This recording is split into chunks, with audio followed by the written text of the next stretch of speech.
There's an update.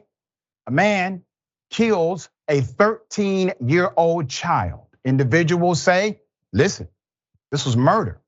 He gets charged, but not with murder. The family is outraged. Put up the picture full mass.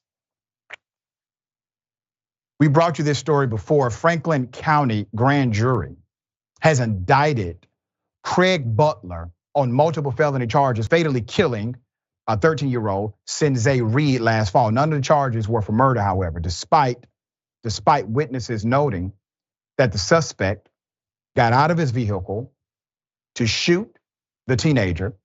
The 37-year-old has since been arrested, charged, booked into the county jail, is awaiting his next day in court. Let me give you background. For the firearm charge, Butler faces 6 to 18 months in prison and a possible fine of $5,000. If found guilty of tampering with evidence, the man could serve up to a whopping 36 months in prison and a possible fine of $10,000. So I'm going to give you a reminder of what happened. Reports show one witness spotted Mr. Butler, who was the child's neighbor, exiting a red truck, firing at the 13-year-old Reed, and then driving off. That's called evidence of a guilty conscience. Police got a call about the shooting around 5:45 p.m. When officers arrived at the scene, they found the child gravely injured before paramedics transported him to the hospital. He was pronounced dead around 6:30 p.m. According to the autopsy, the child was shot twice, with bullets hitting him in his chest and right wrist.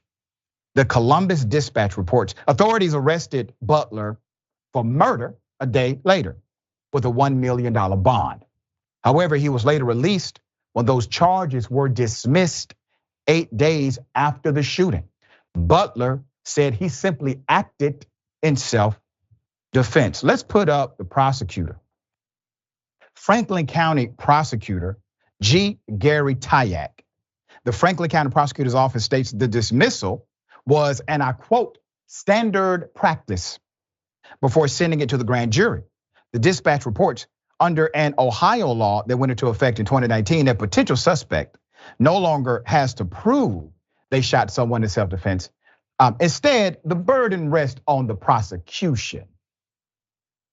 A spokesperson from the Columbus Division of Police said Friday that they have officially closed the investigation into the teen shooting. Local station WCMH reports, and to the credit of the local law enforcement authorities, they actually charged the individual with the right charge. They charged the person with murder that same day, okay? So they charged the person with murder. This individual gets a $1 million bond. He's now squarely in the hands of the DA because according to the police division, they have solved the murder. They arrested the right person. For them, case is closed. You move to the prosecutorial phase. Prosecutor gets it. Prosecutor decides, okay, well, let me utilize this particular element of the law, and we're gonna move forward in this fashion. Now, two elements here are troubling. Number one, the way the prosecutor decided to not work the prosecutorial magic, so to speak, to ensure that a murder charge sticks. That's number one. But then you have this macrocosm, a system issue. The silliness of it all, okay? Naturally,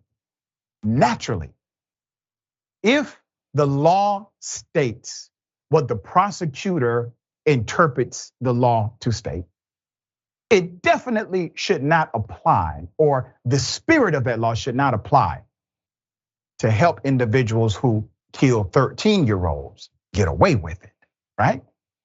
Doesn't make sense. But we have this confusion inside of our statutory ranks when laws are literally being passed based on politics and not what actually works for everyday people. Now, in some contexts, some would argue on the left and say this law is actually a decent law for A, B, and C. Let's be clear.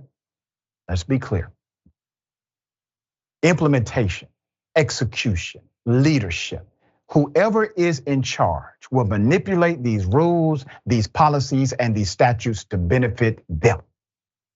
So you can keep passing laws, good. You can keep creating statute, great. But if you have the wrong person in charge, it doesn't matter. All right? Sharon, thoughts here.